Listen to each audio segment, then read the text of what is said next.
Hello. One second.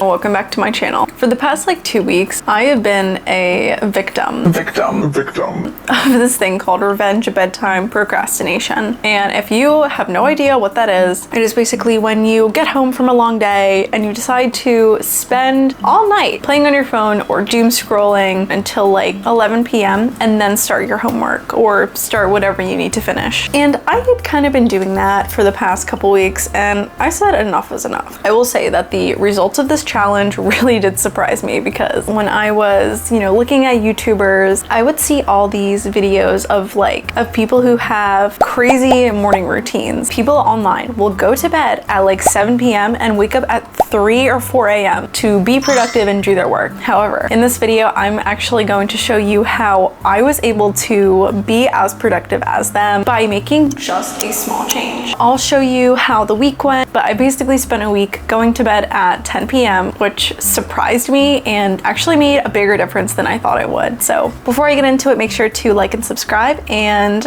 I hope you enjoy the video.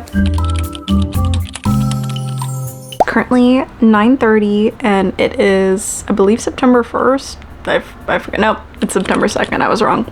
It's Labor Day, and I just had the idea of doing a go to bed at 10 p.m. challenge for a week. I was watching YouTube today and saw all these videos of people waking up at 5 a.m. and seeing how they feel, and I started thinking, if I went to bed at 10 p.m. for a week, how would I feel, and how would that impact my routine during the day? I would say that I am a morning person, but that I do prefer to get a ton of sleep.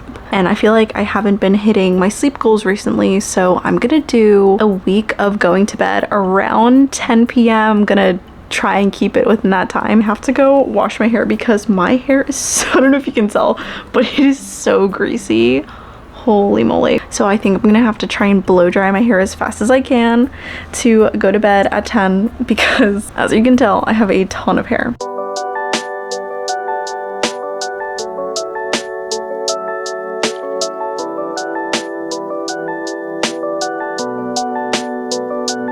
I am panicking because I need to be in bed soon.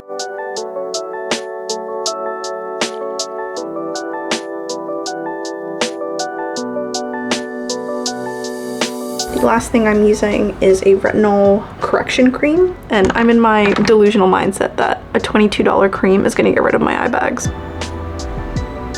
The very first night that I did this challenge, I ended up not being able to go to sleep for an hour. I was tossing and turning for so long, and something surprising happened. Throughout the day, I actually felt less daytime drowsiness than I normally do. From just that first night, I made a really small change and I saw pretty tremendous results. The second and third day of my challenge is when I started to really see the physical effects of going to bed at 10 p.m. I think I went to the gym on Monday or Tuesday, I forget. I challenged myself to lift 5 pounds heavier on arm day than I normally do. And I noticed that I was not only able to lift that weight, but I was almost able to complete all of the reps that I had intended on doing. I don't know if it has a direct correlation to the amount of sleep that I was getting, but something certainly did make a difference when I was working out and recovering from the gym. If you're someone who's an avid athlete or likes to work out, even making that small change, going to bed a couple hours earlier, is going to make a huge difference for you and your body. It is currently 9:20 at night and I just got home from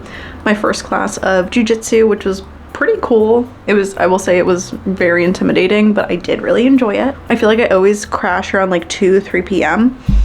but I was fine at work, so I don't know, it's working so far. Days 4 through 6 were really interesting because I was going to bed at 10 p.m. but I was waking up consistently throughout the night because something was lurking in the shadows of my closet. I kept getting bit by something in my sleep and I don't know what it was. Even though I was waking up multiple times throughout the night, I still feel like the challenge was working. On days 5 and 6, I actually felt more motivated, and I don't know if that is a direct correlation from the amount of sleep that I was getting, but I like to split my week up and do a couple of things on Tuesday, do a couple of things on Wednesday. Small goals make big changes, you know what I'm saying? I think it was Thursday of last week. Not only was I able to go to work and do my job really well, but I was also able to study during lunch and work out later at night. Now for me, doing all of that in one day is it's overwhelming. I don't typically like to stack a lot of things on my to-do list on one day, but honestly, on Thursday, I was feeling so motivated. I actually just challenged myself to go through with it and kind of see where the day took me. But that like surge of motivation is something that I haven't felt in a while, and is why I think it's somehow related to this challenge. By the end of this challenge, I felt like I was actually getting better quality sleep. I say that because usually in the mornings I wake up kind of grumpy and groggy, but throughout the week I really wasn't, and I think that was because I was consistently going to bed at a certain time. Right now it is 9:50 at night, so 10 minutes before I'm supposed to go to bed.